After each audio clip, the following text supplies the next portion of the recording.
But Romans chapter 13, starting at verse 1, says this. Let every person be subject to the governing authorities, for there is no authority except from God, and those that exist have been instituted by God. Therefore, whoever resists the authorities resists what God has appointed, and those who resist will incur judgment. For rulers are not a terror to good conduct, but to bad. Would you have no fear of the one who is in authority? Then do what is good, and you will receive his approval. For he is God's servant for your good. But if you do wrong, be afraid, for he does not bear the sword in vain. For he is the servant of God, an avenger who carries out God's wrath on the wrongdoer. Therefore, one must be in subjection, not only to avoid God's wrath, but also for the sake of conscience. For because of this, you also pay taxes, for the authorities are ministers of God, attending to this very thing. Pay to all what is owed to them, taxes to whom taxes are owed, revenue to whom revenue is owed, respect to whom respect is owed, and honor to whom honor is owed.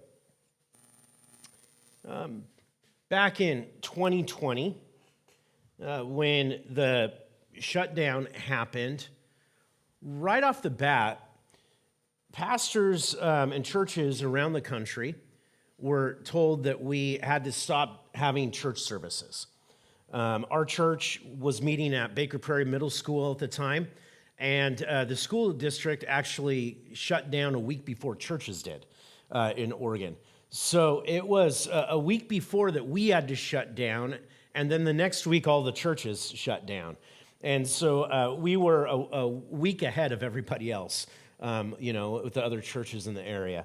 But right off the bat, there was a lot of Christian people questioning and upset at the idea that the government would tell us to shut down church. And I had people from our church that asked me about that, and at the time, my response was always, well, let's look at this. We don't know what this is. We just don't know yet. And they're asking us right now for 2 weeks, remember that, 2 weeks, to shut down, and that's okay. We can do that for 2 weeks, For us as a church plant, meeting in different places, we were always used to taking time off from church. Like every summer, there was 2 weeks we couldn't have church because they would wax the floors in the building. So how many of you remember those days? Anybody? A few of you. Yeah, so we would take time and we would take one Sunday and go play in the park and have a barbecue as a church. And then we'd take another Sunday and we would weed and put bark dust at the front of the school to make it look nice for registration. We were just used to that. So for us, it wasn't a big deal. We were like, yeah, take a couple weeks off. And then after that, they asked, well, let's try it for another 4 weeks. And when that happened, I started seeing a lot more questioning, frustration, and not just at the government, but also at pastors for shutting down. And I was watching a lot of arguments break out on social media. So somewhat for fun, maybe somewhat to push buttons. I'm the youngest child. Maybe a lot just to try to create a conversation. I actually posted these 7 verses on Facebook. And it got more traction than anything I've ever posted. I was shocked by how many people started commenting on it. And it was one of those things where a lot of people were saying, hey, thank you for posting this. I was kind of wondering what a Christian response was. Some people were like, okay, this is interesting. I need to process this. But there were a few people that just got angry, just flat out angry. And I took time over the next few weeks. I decided, you know what, I'm going to respond to every single person's comment and every question and just try to be as gracious as possible, even when people are trying to light me up, and let's see if we can create a conversation. And it was, for me, sad because I lost friends with that. I found out like 9 months later when I was meeting with a bunch of pastors, a bunch of them admitted to me like, oh, we were totally watching that thread on social media, and it was fascinating to watch people's responses and the way you replied to this. And I'm like, wait a second, how come you guys didn't say anything, right? Like all my closest pastor friends, they wouldn't get involved with it and stuff. But it was one of those things where it was eye-opening to me how quickly we took this passage and just set it aside when it wasn't convenient. Now, as time went on and we learned more and more of what was happening, we had a little bit of a different reaction. But I'm looking at this passage right now because we just got our ballots. We just got our ballots. And some of you are like, oh, great, he's going to get all political. Well, yeah, I am somewhat. I want to just process this passage tonight and process what our response should be as Christians. And I think that's really important. Any guesses, other than Melissa, because you were in staff meeting yesterday, any guesses the percent of the population that calls themselves Christians? Any guesses? 63. Did you just whisper that to her? No. 63. Wow. Oh, I told you earlier. Oh, okay. Yeah. My name's Cam. No. Yeah, okay, 63. Now, it's interesting because back in 2010, I think it was, there was a study done. And, people are kind of getting scared because the number of people that call themselves Christians is drastically dropping since 2010 up to 2023 was the newest stat, okay? And it dropped from like 66% to 63%, which you're like, that's 3%. But think about the population of our country. That's a lot of people that aren't considering themselves Christians. Now, of that 63%, who will say, yeah, I'm a Christian, I think all of us would guess that not everybody who says they're a Christian is actually a Christian or following Christ. But just think of that number. If 63% of our country who says they're Christians actually lived out their Christian faith, how different would our country be? It would be completely different. I mean, literally, even if half that number, it would be completely different in this country. So those are some recent studies, but even a newer poll from Barna Group showed that it's something like, of that percentage, only like 40% of evangelical Christians actually vote. But they also found that if pastors encourage people in their church to vote, more people in the church to vote. They vote, which is pretty incredible when you think about that. And I just want to process these thoughts tonight. Should we vote? Is it a good thing to vote? How do we vote? And I think a lot of it is right here in this passage we read tonight. So let's kind of pull it apart a little bit.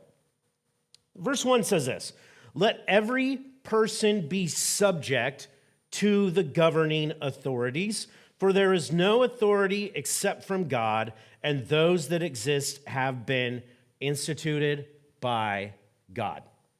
Okay? So the government is an institution created by God. Biblically, there are 3 institutions created by God. Let's have fun. What do you think they are? family, what? Marriage, okay, yeah. Marriage, family. We're going to put those together. What else? Church and government, okay? So you have the family, you have church, and you have government. Are the three institutions created by God to govern our lives, okay? Obviously, we see the first one start right off the bat in Genesis with Adam and Eve. They start having babies. The family is created. It is something that is an institution given to us by God for a purpose. The next one we really see come together is government. And with that, government has a role. We see it already in Genesis taking place. The first type of government seems to kind of go sideways. There's that whole Tower of Babel type thing. But, you see that a lot of governments in the Old Testament go sideways.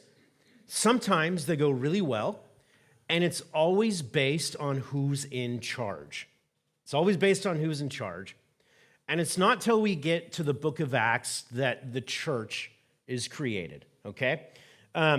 One Christian philosopher said it this way, that the civil magistrates or civil government is the minister of justice and protection. The family is the minister of health, education, and welfare. And that the church is the minister of the Word of God and the sacraments, baptism and communion, okay? And I think that is a pretty good way to look at these things.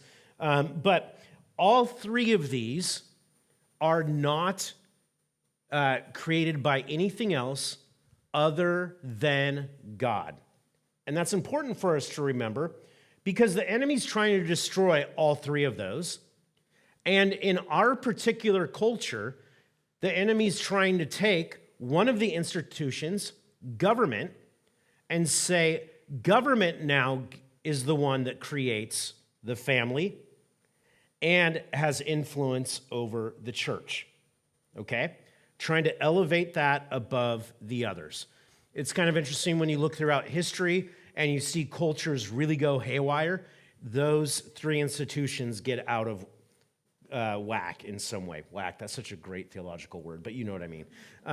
There's something going on there with them. And we live in a culture where more and more the government is trying to take over everything. You go on, let's just read. I'm going to break it down verse by verse. Therefore, whoever resists the authorities resists what God has appointed, and those who resist will incur judgment. For rulers are not a terror to good conduct, but to bad. Would you have no fear of one who is in authority? Then do what is good, and you will receive his approval.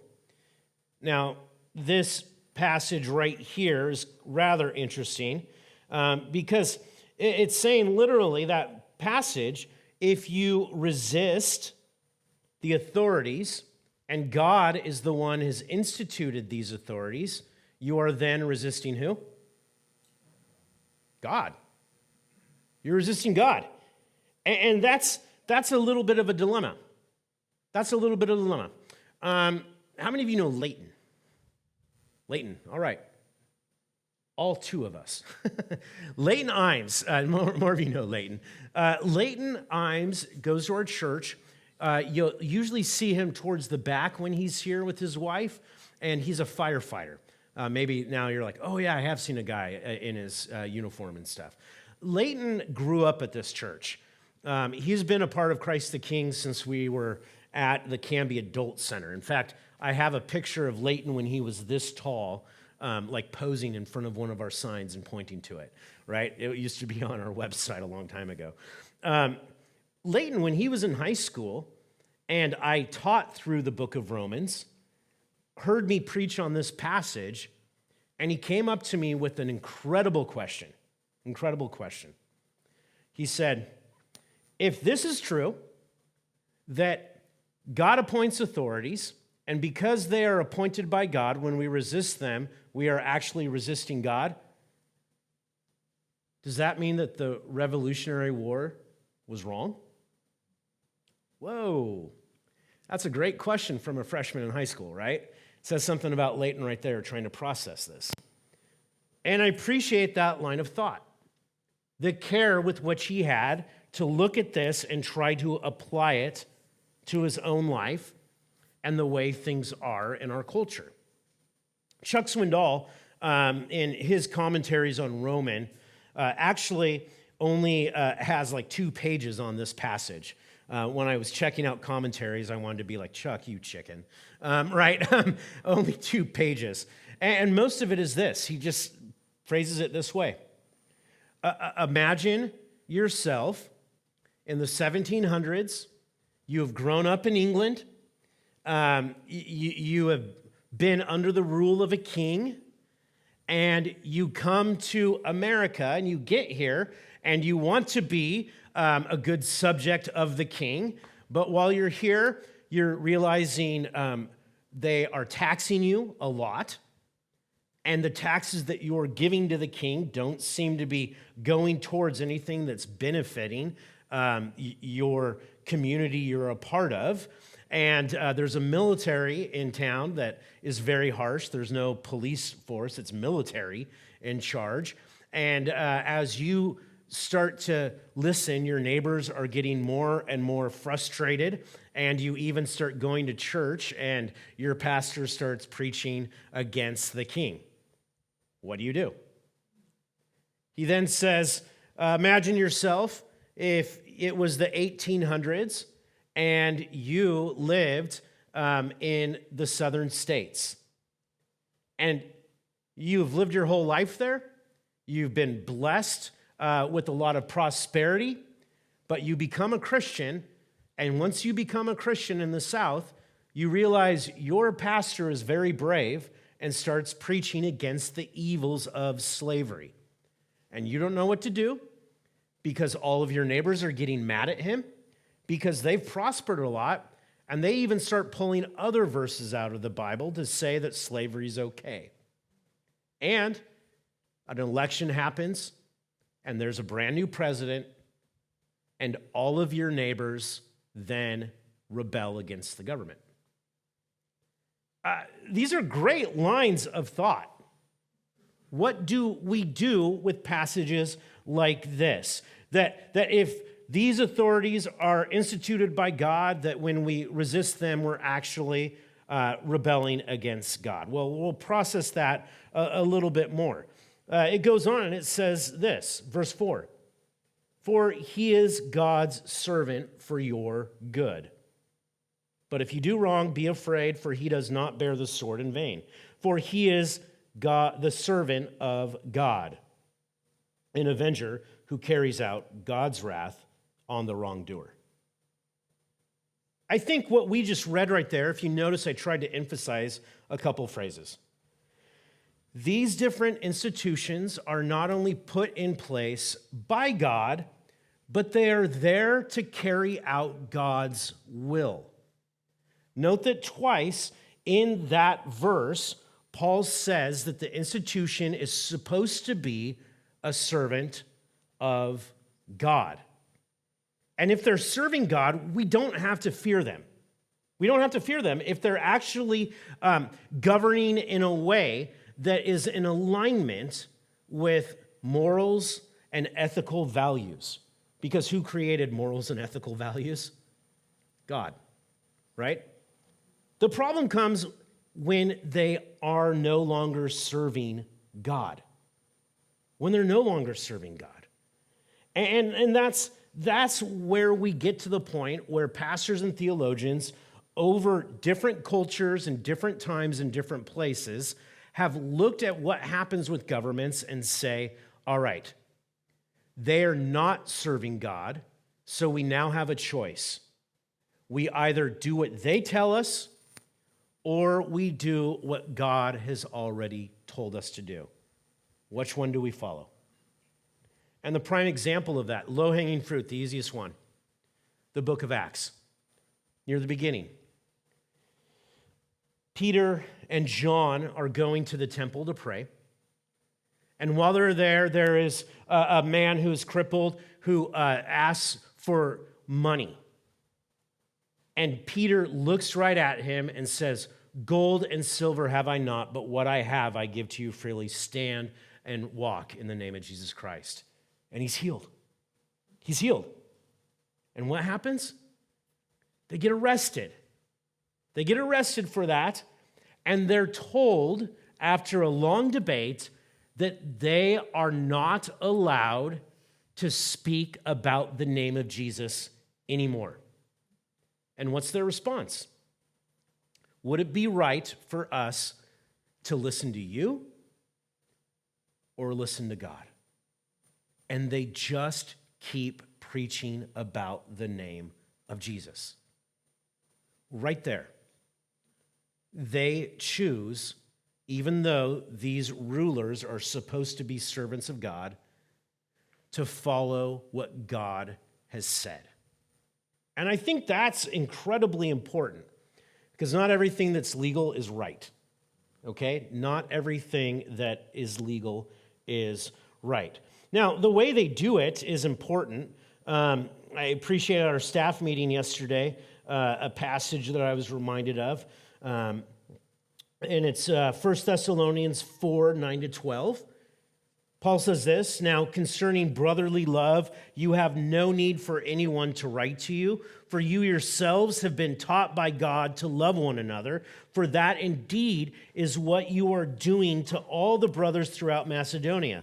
But we urge you, brothers, to do this more and more, and to aspire to live quietly, and to mind your own affairs, and to work with your hands as we instructed you, so that you may walk properly before outsiders and be dependent on no one."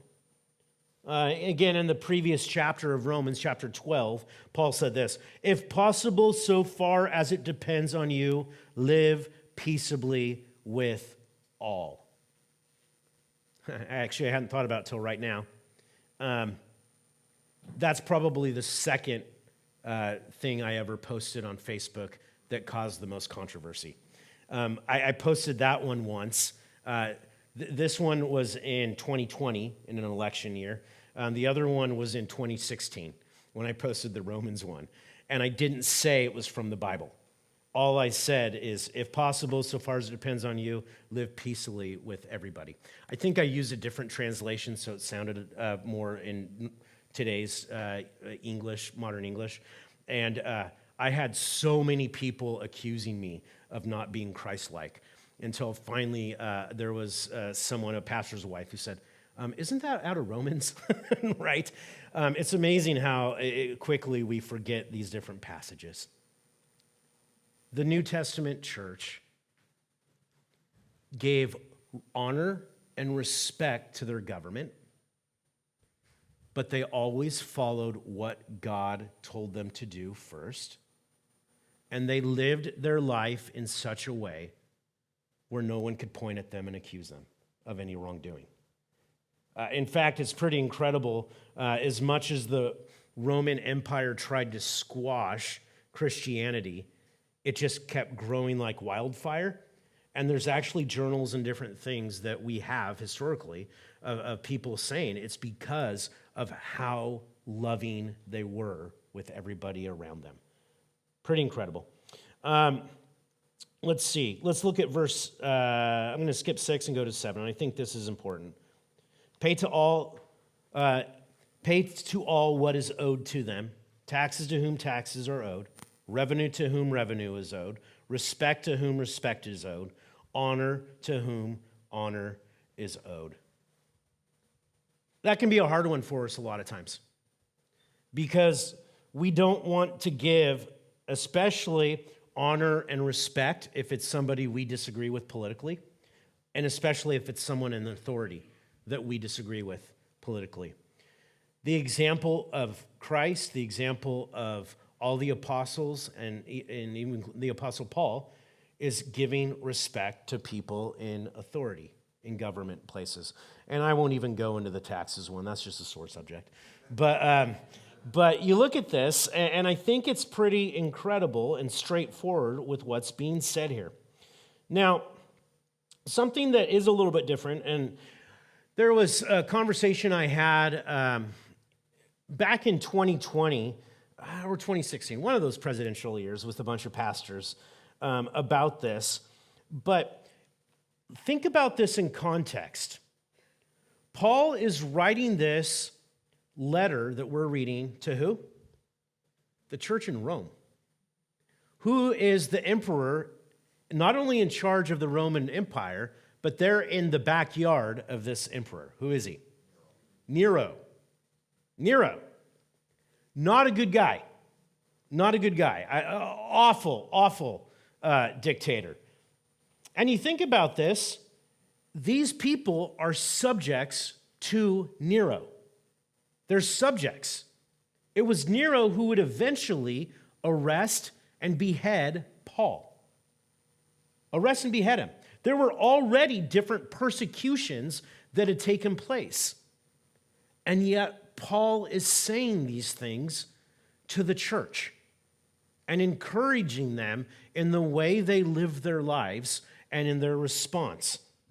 Now, obviously, he kept on preaching. He kept on doing what he was supposed to do by God, but he did so with respect and with honor. Here's a difference today, though. Do we have an emperor? No. Are we subjects to a king? I mean, technically, yeah, Jesus is our king. It says it right out here on the sign, Christ the King. But on the earthly level, are we subjects? And the answer is no. We're citizens. We're citizens. When you look at a lot of theories about government, about civil affairs, there can be a little bit of debate because a lot of people want to really make huge distinctions between the ideas of subjects and citizens. But with the English language, they're a lot closer together. But in terms of civil affairs, there is a difference. A subject is one who is under the rule of complete authority of somebody else and doesn't have a say. They have no power, no control, no say in what goes on. In our country, we're not subjects, we're citizens. It means that we have a small amount of power, a small amount of control, a small amount of say in what happens with the civil affairs around us in the government. We have a little bit. And when people join together, they have a lot of it. I think that, for me personally, is why I do vote all the time. Why I take politics seriously. Because I have something Paul never had, Peter never had. I have something that nobody in the early church ever had. Some of the power and authority of this government has been given to me. What am I going to do with it? Ignore it? There's people all over the world that would love to be able to have that little tiny bit of a say in what goes on. What's really crazy, think about this. In the early church, none of them ever had a hope of ever being in charge, right? You look around here, this is the crazy thing. Somebody in here could run for office and win. Okay, well, that's not true. But no, just kidding. You look at it, think about that. The way we're set up, like, if, who should I pick on? Paul. If Paul said, you know what?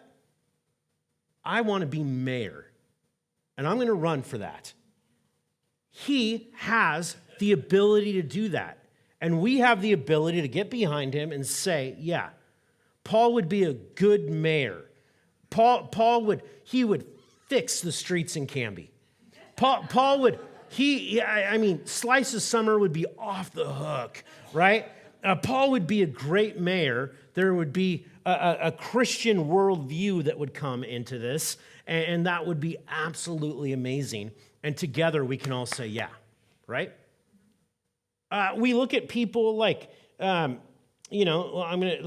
say Christine Drazen, who used to be our representative here locally and is running again for that. And please note, I'm not saying to you right now, everyone go out and vote for this person. What I'm saying is this. In 2020, Christine Drazen was one of the key people that got the ball rolling for churches to be able to meet again. And she did that because she is a Christian, right? And that's amazing when there's someone who is a believer in office, that they have that ability to push the momentum in a direction that is pleasing to the Lord, okay? And with that, I think that there is a responsibility for all of us. That's my conviction. I mean, you're going to have to wrestle with that. But to whom much is given, much is required. Don't take it for granted. We've been given something here that is absolutely a gift.